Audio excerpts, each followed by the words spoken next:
A bill to provide additional firefighting resources in western states is moving forward. The Western Wildfire Support Act passed out of the Senate Energy and Natural Resources Committee with a bipartisan vote.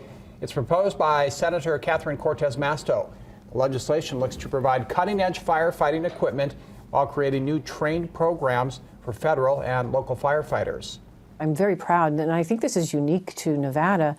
The firefighters, whether they're federal, state, or local in Nevada, they have come together to put together for really the first time a management plan on how they manage to address these fires, not just in the prevention, but the suppression and the rehabilitation. That's unique, not only to Nevada, but across the country. And that's what this legislation that I introduced is really to bring that best practice that we see in Nevada to the rest of the community. So that cooperation is happening at all levels.